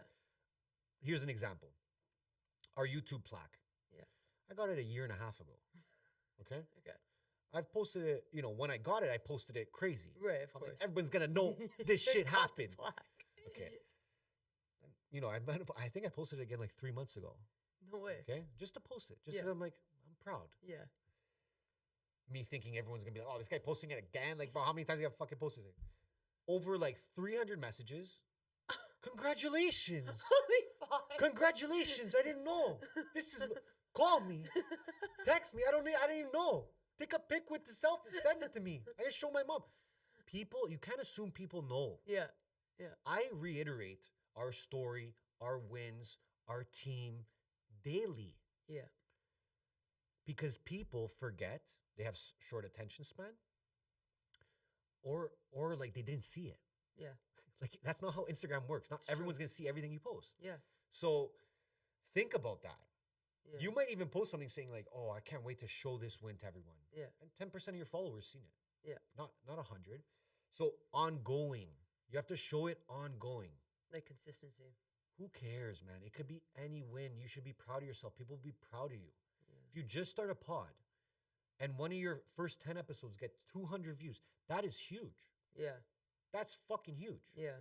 There was a point where I dreamed about 200 views. True. Yeah, that's true. So you might think it's a win in your eyes because you're thinking big about your career. But it's a win. And Yeah. show it. Because if you have a pod and you're not happy and you're not showing anything up until you get 100K subs, Yeah. You'd be miserable. I'm going to be like, well, bro, like what happened all before that? Like where the What's the story? how'd you even get there? Yeah. At least with me, I can show you. Yeah. You can go back in time. If you were my follower, I saw Ernesto at 50 subs, 100,000 subs. And I can see the whole difference. Yeah. I can see him becoming a better podcaster. I can see the guests getting bigger and bigger. I can see the sponsorship getting bigger and bigger. If people see that, they believe in you more. They're more excited. They want to attach themselves. They're like, this guy's winning. Let me be close. Yeah. 100%. Right? So that's what I want. I want people to notice that, hey, Ernesto's winning. I want to be close to him. Yeah. And if people feel that way, then I want that type of person. Yeah. Because then they're understanding my journey, our wins. It's like our whole team. Yeah. That's what they understand. It's good energy, right? But you also build loyalty through that because now they feel like they came with you rather than just, oh, he's at 100K subs, came happy for you. But Well, there's a lot of people sitting out there that came with us. yeah, There's some new people. Yeah. But there's a lot of people been here for years and years. well, even Jay, he's been with you guys from day one. No? Jay's 4 years, Alyssa's 4 or 5 years, Wow. Mateo's 4 or 5 years. Majority of them. There's a good amount, right? Wow. So again, they see growth, Yeah. but within themselves too. Right. I can't just say, "Hey guys, I want you guys to all do this so that MBH can be here." No, I have to say, "Okay, so and so, what are your goals this year? Yeah. Let me hear your goals. So let me see how I can match your goals with what I have planned." Yeah. That's when you build culture because everyone feels attached. If we win here, it's because of everyone. It's not because of me or Ant or Anna. Right. Everyone wins together Yeah. because they're all part of it. Well, they You feel can like see you them. actually give a shit too, because you're asking them, "What are your goals?" And so many people wouldn't do that. But you have to. Yeah. I noticed that just by having that conversation, Yeah. everyone worked 5 times harder after that conversation. I didn't have to pay them more. I didn't have to do anything like that simply because I care about them as well. Yeah. Right? Wow. Just Yeah. like they care about me. I Yeah. care about them. So, what are your goals this year? How can I make those happen? You want to make more money? Okay. If we put you in this position, in 6 months, you can make more money. Okay. What do you want to do? You want more free time, or you want to do this more? You want to edit more? What is it? Yeah. What do you want to do in 5 years? Because we'll help you get there. You want to have your own pod. You want to have your own brand. You want to have your own. Let's help you get there. Yeah. Right. That's something that we're not against. We want our employees to have dreams and goals and their own brands if they want. Yeah, for sure. And they're That not matters. restricted. Yeah. If you do all that, why would they leave? It's true. There's no Right? argument. Right? People complain or they leave jobs when they feel too restricted. That's what it is, because they We feel don't like restrict their, that. We, their just- we, freedom we is... give the freedom. I'll give freedom and then I'll judge after the freedom. People will just not give the freedom Yeah. and then just micromanage. But you have to give people freedom because if you don't, bro, just fire them and you do the job. It's true. 100%. Literally, that's my choice. Yeah. That's how I think about when I'm hiring. It's like, okay, am I going to keep continuing to do this or should we hire? So it's like, if I'm going to make the choice to hire, bro, like do it properly. Have someone that comes in, believes in you, and you can believe in them and you can grow. Me seeing Jay, Yeah. it brings so much happiness to me Yeah. because he grew so much. He probably grew so much that he's surprised. Yeah. That guy, he could go start this company. Yeah. That's Yeah. how smart he is. Yeah. Right? But he Sure. trusted us. Yeah. We gave him freedom, plus he trusted us. And we always, if an employee stays the same for a year to me, then I'm doing something wrong. 100%. I'm doing something wrong. Yeah. So you should have these conversations with your team, even if you have one person on your team, even if you're just a creator with an editor, Yeah. even if you're just a creator with a social manager, give them some sort of purpose. When I talk to my team about our companies, I say we're going to be the biggest media network in the world. Yeah. Now they're driven. How does that make them feel when they go to, I work for the future biggest media network in the world. I don't know if you guys knew but that's what it is, right? So tell them your goals as a company, as a person, and then work with them on their goals because you can make it happen. If you love that person working with you, do that because that's going to stop them from ever leaving. Literally, it will. At least help stop it, right? Some people are always going to leave, but if you do the right things, at least you have peace of mind too. Yeah. 100%. No one can ever say like, I left because, they didn't treat me right. Yeah. At least if they left, it's because of whatever their decision Or is. maybe they moved and they want a new job, they want a new Yeah. career. That's fine. I'm cool with that. But you can't ever say like, I didn't care about your goals Right. and I didn't want to see you grow. If everyone outside that office right now Yeah. doubled their growth, what do you think happens to me? I have a very successful company. 100%. I'm happy. I'm growing. So of course I want them to grow. Yeah. Right? 100%. They're no different than the amount of work that I put into this company. Yeah. It's not different. We just do different roles. Yeah. There was a point where I did all their jobs. Yep. And that's important too. But that's a whole other thing, right? But just understanding your team and what they have to do. Yeah. Well, you have to. You can't get someone to go in a position and you don't know what they're It doing. happens a lot. Trust me, it happens more than you think with companies, right? Because Really? it's just hard. Like, for an owner to know all aspects of the business, they Oh, either for sure. they had to start the business from scratch, right? So, Yeah. But again, lead by example, care about your team's goals. They'll stick around. Yeah. If you're winning, you have to win though. Yeah. Well, you can't do all that and then. I can't say all that and then, by the way, guys, you're all fired. Yeah, it's We like got we're actually nothing. going bankrupt. Right? So that keeps me super motivated. Having people that rely on me is very stressful, For sure. but it motivates me. There's days where I'm like, fuck, like I got to put in this extra, let's say 4 or 5 hours. Yeah. Because this is the life I chose. Yeah, it is. It's just what it is, right? So, yeah, shout out the team. I know I talk a lot about our team, but no, but it shows how grateful you are for them, though. well, the reason I'm here, it's very straightforward. It's not hard to understand. So, Yeah. shout out the team. Shout out the team. Yeah.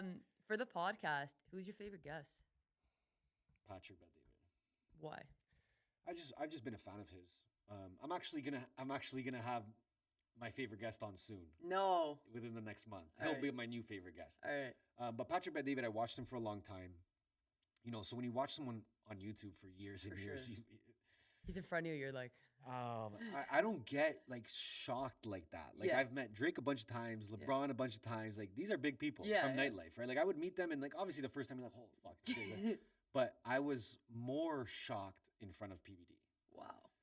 because I'm just very impressed by what he's built. Yeah. I think he's one of the best communicators of our time. I agree with that. Yeah. Like honestly, I think he's super real. He doesn't care what you think about him. Business, politics, culture, I see eye to eye with him almost on everything. Yeah. And I love what he's building at Valuetainment. I love his podcast. I love his content. I really think he's one of the most pivotal figures for young men of our time. Yeah. So with that being said, yeah, I watched him for years, and when I finally had him on, you can watch that pod, and you'll see how nervous I am at the beginning. Like the first couple Wow, minutes, you yeah. can see I'm sweating. You can see it. You clip it and Yeah, put it in because I you're gonna will. have a laugh. I will. I literally go like that. I'm like, he's talking, and I'm like this, and I'm just sitting there. I'm trying to act all cool, but I'm sweating. Okay, You're like- so that was episode 200, Yeah. and I was nervous as fuck. Yeah. So that was my favorite guest, but we have my new favorite guest coming soon. All right. I'm gonna keep an eye out for that one. That's gonna But- be huge. You'll know when it happens. Oh, trust me. great. But crazy. Okay, so then align with that, and this can either be from Patrick or someone else. Yeah. What do you think is the greatest lesson you've kind of learned from your podcast so far, or the best piece of advice you've been given? Either one. There's a lot, but I'm gonna go with something recent Okay. with our guest Odie Kobo. Okay. That one popped off, didn't it? Yep. Yeah. He's probably a billionaire. Probably. Wow. I don't know exactly, but he's close. If he's not, he's close. Yeah. And this was funny. 'Cause it wasn't on pod. It was after pod. Me and Ant were speaking with him, and me and Ant are those guys that if someone asks like how much money you want to make, we just say $1 billion. Like we just say it. We Yeah. go, yeah, billion. Yeah. Oh, how much you want? $1 billion. Why? I don't know. Just $1 billion. But OD actually confronted us on this finally, right? And he's just No like, okay, well, like, what's your goal, guys? Like, kind of vibes, right? Yeah. How much you want to make? What do you want to? And then we started, $1 billion. And he made me realize that like, you actually don't need that. Hmm. Now, do I want that? Maybe. I like to think of it like, if I have $1 billion, I could give away $500 million. Yeah. True. That's a lot to It's give away, true. right? But he made me realize, and he has the money. Right. That's the most important thing, because Yeah. I ain't listening to no one about billions that don't have billions. It's true. And he goes, you won't be happy. He's like, because I know all these billionaires. There's a sweet spot where it's like, do you need $1 billion or do you need 100 million? What do you want? What are you going to do with that $1 billion? Then you start doing the math, Yeah. right? Oh yeah, I want this, I want this, I want this. Even if you add it all up, you're at like 50 million, let's say. So then he says, he's like, so why is your goal 200 million? Yeah. And it made me realize, like, it's crazy to say, but it made me realize that money is not everything. Right. Because I had this guy in front of me who has the money, Yeah. and he's talking about different shit that makes him happy. Right. He's talking about how his kids make him happy. For sure. He's talking about how his morning walk is the happiest time of the day. Yeah. And God, like, again, this guy's got lots in the bank, and he's saying his morning walk is like his favorite thing to do. Yeah. That made me realize a lot, that conversation. Odie Kobo is a gem of a human being. Yeah. Very smart guy. He's been around presidents, prime ministers, kings, princes. He's made $1 billion deals Wow. throughout his whole life. So for him to say that to us as kind of like a dad saying it to his kid, that's Yeah. how I felt. Yeah, for sure. It made me realize a lot, and I don't know if I look at $1 billion the same after that Wow. convo with him. because he was just listing people. Hey, he has 2 billion. Look at his life. He has this. Look at his life. Look at his life. Look at his life. And it just comes with more stress and enemies and all this stuff where I'm just like, oh, I just wanted $1 billion. Like, That's it. right? So sometimes I guess we get really caught up in the lesson behind this was the insensitivity that we now have to these big figures. Right. Right? So I'm having people on the pod all the time. Hey, I sold my company 40 million. Hey, I sold my company 80 million. Yeah. So I just think, okay, well, $1 billion is like a solid goal. Yeah, If y'all doing 20, 30 mil every company you sell. Yeah. Right? So it made me really realize, like, sometimes we're very insensitive to numbers. That could be dollar amounts, that could be your views, your followers, all this stuff. And when he said it to me, and I'm like, yo, what do you want most in life? And he was like, peace. Yeah. And I'm like, damn, bro. Because you have to remember, to get to $1 billion, Yeah. your stress level, Oh, for sure. for a decade or so is completely, it's just gone. For sure. So he's like, yeah, that's not worth it for you guys, Yeah. based on what you guys want to do. So anyways, insensitivity numbers, you can't be insensitive because these are big numbers we're talking about. $1,000 is a lot of money. Yeah. 1,000 followers is a lot of people. You don't have to see that person with 500,000 followers and think they're happy. Yeah. Don't think that. I know people with 500 followers that are happy. It's true. I'm just saying.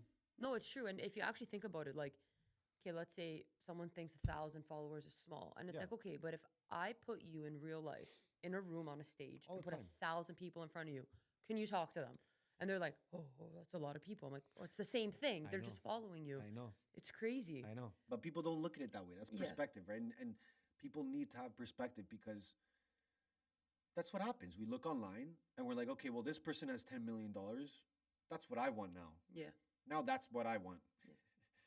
Or this They person don't has, know why. It's just, no, I want well, it. I want to get there because look at them. Yeah. They seem happy, right? But again, people with big dreams, like, let's say even followers, go back to it. Maybe you're a creator and you're like, my dream is to have 1 million followers. Yeah.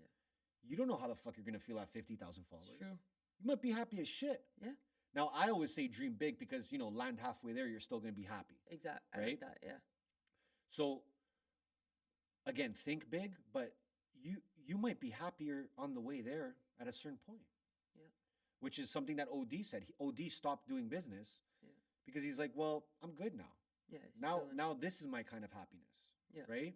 And that, I think too, like, because earlier we even talked about what is happiness to you. And I feel like as you grow in life and you hit different stages, that can change. And like, For sure. that's okay because you're now achieving different things. And a lot of sure. people say like they enjoy the journey more than the destination. They always 'Cause- say that. right? That's why they don't stop. 100%. We just had Donovan Bailey in here. yeah. Right?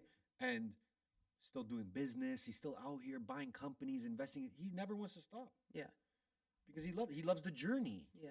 Once you stop the journey, you get worried because you're like, oh my God, is Now the what? journey finished? Yeah. And then you miss the times where it was stressful and, the late night calls and, this and that. So yeah, you have to enjoy the journey. And again, that's why I said we like to show our wins and appreciate our wins because that might be happy for you. Yeah. Like, you might not need that 10 million followers. You might need 40,000 Yeah. and then you're super happy. Yeah. That's true. Right. So, again, I think just the world we live in, people see big numbers all the time now. It's just the world we live in. Yeah. And like $1 million is nothing to someone now. It's Yeah. crazy. It's like, And oh, like it is, what? and it's Make a mil? sad. Like, Yeah. that's nothing, bro. Right. So I think Odie really helped us realize that. And coming from him who has the money to say it.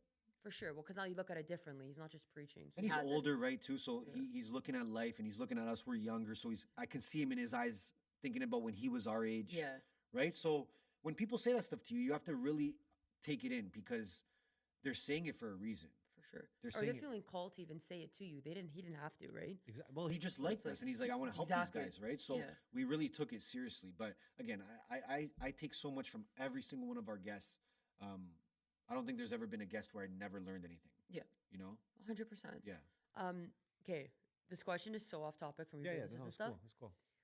Would you move from Canada and where and why? 100%. I would move. Gone. Um, After the last election? Ciao. I would for sure move. Like, Yeah. like here's the thing: is like, you have to go where you're most valued. Okay. It's not always going to be that you create your valuable self and everyone is drawn to you. Mm. you know, us being in the media game, we would be more appreciated in the US. All right. You know, we would be more appreciated in Miami, in New York. I'm not going to LA, so that's not happening. But bigger population, they're ahead of the media world. They've, you know, we think podcasting is new here. They've been doing it for 15 years. Yeah. They understand marketing. They understand the whole world. Again, bigger market, more money. And again, that ratio, remember that 8 to 2 ratio? Yeah. That's actually 80-20 there. Yeah.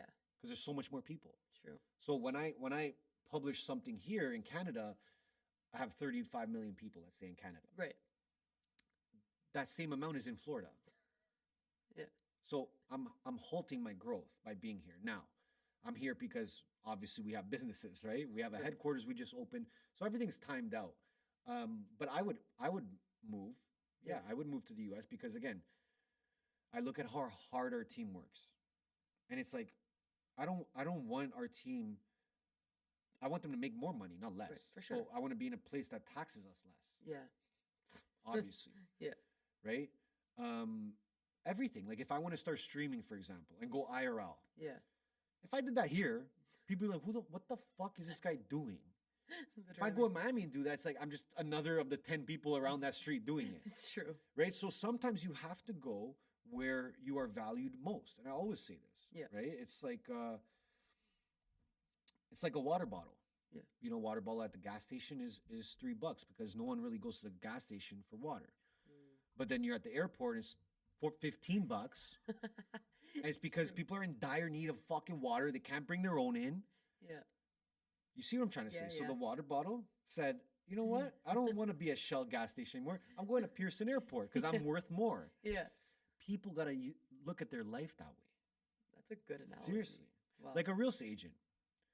You know, real estate, if you notice that there's a city that's smashing real estate and you're in a city that's not doing nothing, you would be more valued there. That's a fact. Yeah. Right? 100%. So all these things go through my head of like, we work so hard, so I want to be where we're most valued. For sure. Right? Now, Toronto's always our home because this is where we started. Right. But I really think that we're already starting to build in Miami. We have neighborhood there. We have clients there. We have our house there. So I think Miami would be, if anything, the place we would move. Yeah. Or if not, just like half and half still all the time. Yeah. Right? But yeah, I would move. You have to put yourself out there. Like For if sure. we never went to Miami the first time, Yeah. for 4 months, we just went there 4 months. That's when we had Kyle in the pod and stuff. Yeah. If we didn't go, none of this would be here. True. From One trip. one trip saying they value us more there. Let's go there quick it's and true. just see what happens. That's crazy. So any industry, I would suggest any person, go where you are valued. Stop being in a place that you're not valued. That's so dumb. It's very stupid. Like you have to go where you can be your best self. You can grow. People want to be with you. People want to help you. Here, nobody likes helping each other. Oh, 100%. And I don't like that. Well, because everyone's in a starving mindset because of the economy, so everyone just wants to make their own money. You know? I get it, but it's just like It's not excusable. It's just course. it's shit. So that's another reason too, right? It's like collaboration. I'm a big collaborator. Yeah. I want to go where collaboration is at the highest level. Yeah. Miami, Literally. right? There's the most famous people in one place. Yeah. So for me to get podcasts is easy. Me to get sponsorship is easy because there's more money going around. Me to find employees that are creators is probably super easy because there's so many creators now there. Yeah. So go where you're valued. That's what I would say, right? And right now, I'm not saying we're not valued in Toronto. That's not what I'm saying. But we experience way more growth in Miami. Sure. It's just, It makes you wonder though, because even like with Matt with Coffee Party, he was saying like when they brought it there, all they got was love. Here, the people are finding random things to shit on, and it's like you look at every industry, everyone says the same thing. If they've been and have tried their business in the States or in, let's say, Miami because it's a popular area, they all come back and say the same thing. There it's appreciated and here it's not. I'm like, so what? How could it be so different? it's just you a know? mindset thing here. 100%. It's a scarcity mindset. It's a mindset where I'm scared you're gonna. If you put $1 in your pocket, that means I can't. Yeah. Yeah. If you make $5, that means I lost $5. That's what people think here. Yeah. It's very sad, and people are jealous here. So when they see Matt doing the coffee party, they're jealous. Yeah. They're not mad at the party. No. They're It's a good pissed he party. started Clearly, it. good Yeah. party. Clearly, they're doing good, right? Yeah. So people are jealous, and that happens no matter what you do. People are jealous of your podcast right now that you don't even know about. Yeah. There's someone out there that's fuck her podcast because like I should have a podcast. Yeah. Seriously. Yeah. Or people I find even with podcasts, people get jealous of people you have on. Like I'll say like people I have on, and they'll be like, "Oh, how'd you get that?" I'm like, "I asked. I don't know. Like, is that a bad thing?" Again, these are very close-minded people. 100%. Well, it's also just here's my thing. If you want to be pissed about something, at least make it because you've tried or you attempted and you didn't do it. If you're just doing nothing and then you're gonna shit on someone else, and it's like, fuck off. Like, but what I would say to that person is like, use that anger that you have for Kristina's guests, okay, and start your own fucking pod. Yeah, and use that anger to prove Kristina that you have a good pod too. It's true. Instead 100%. of just sitting there saying, like, it's a losing mentality, and it's too This mentality is too popular here in It's because Toronto. it's liberal and it's easily babied. Yeah, so it's like victim. okay, Everyone's a victim. yeah, everyone's a victim, and it's like, me and my dad go off about this because he's like, I grew up.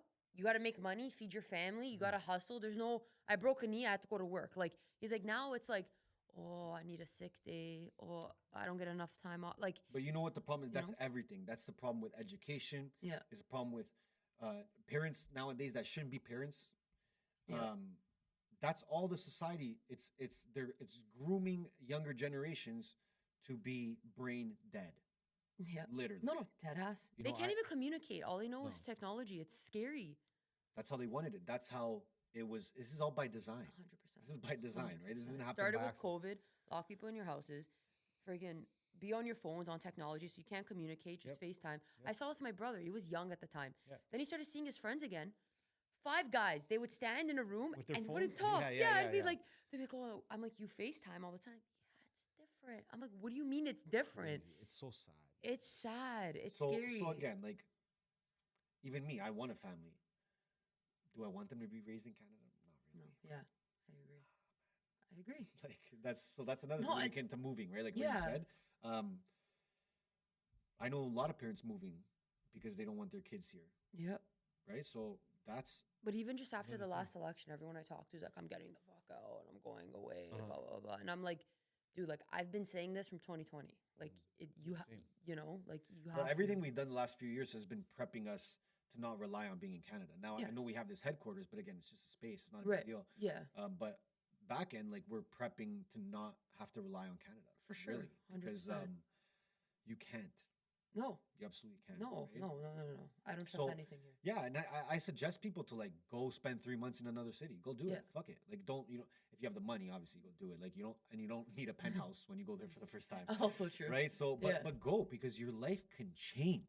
Yeah. My life changed when me and Ant went to Miami the first time. It changed completely. Was that your first time ever in Miami? No, it was like this, I think second or third time, but the other times before I was just partying. I would go for like 4 days and just be a fucking degen, right? Yeah. And then we said, no, this place is sick. We should come back and live here for a bit so we can feel it. Yeah. And I suggest people do that. Every time someone I hear does that, they're successful. Yeah. They get bigger. Yeah. Like something happened, 100%. right? Well, comedians, artists, rappers, podcasters, business owners, real estate agents, like, yo, go to another city. Yeah. And go see what happens. Because you take yourself out of what you know, out of your home base. But you also realize Toronto's not the world. Yes, but exactly. Yeah. 100%. That's what people have to really understand. Like, there's a big world out there. You can sell your products to the world. You can sell your services to the world. You can have a house in another part of the world. These are all things that are okay, and you could do them. Yeah. I think people are just really like, they think so much goes into it. Yeah. Like, bro, go on Airbnb, rent a place for 3 months, and go. It's true. Me and Ant didn't know people in Miami. All we had was our IG, and we used that as much as we could. Yeah. Right? And I suggest people, again, do the same. But with socials, let's say a creator's out there and they're like, I want to go to Miami for 3 months. Okay, go next spring. Yeah. And until then, focus on your personal brand and your socials and start connecting with people already there. So when you get there, you got friends. Yeah. And those friends will help you make more friends. Yeah. Right? Yeah.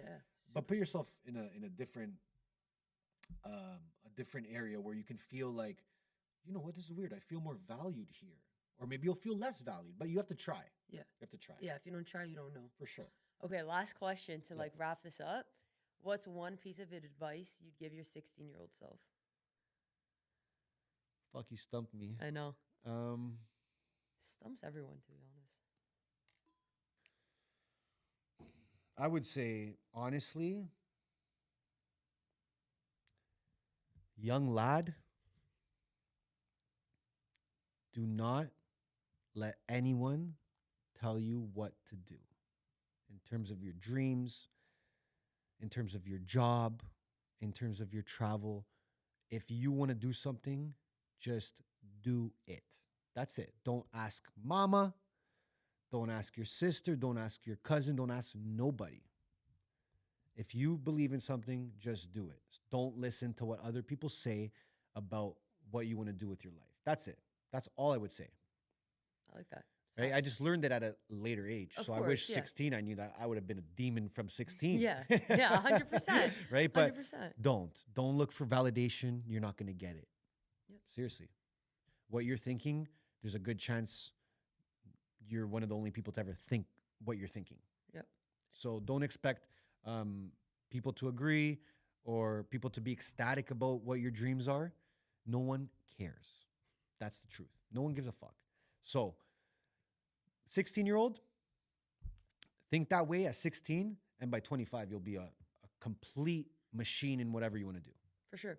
And then at 25, all those people at 16, that's what happens. Yeah. That's what happens. Yeah. Well, it's because no one believes in your dreams as much as you, right? So everyone's always going to not doubt, or even they'll do it from like caring, like, oh, don't do that. Yeah, yeah. But it's, For sure. yeah. But again, it can come from good or bad intentions. Just don't 100%. listen. Just don't listen, you know? That's all. 100%. Just listen to your intuition and your gut. I like that. Yeah. I like that. No one's ever said that before. It's a good one. Well, thank you for coming on. Anytime. And guys, usual, if you like the pod, do your thing, like, subscribe, and reach out to Ernesto if you have any questions. He's a good guy. I'm a good guy, I swear. I swear to God. He's a good guy. I said I'm a bad guy like 30 times in the pub, but I'm a good guy. No, the bad guy. There's a not, difference. See, not a bad guy.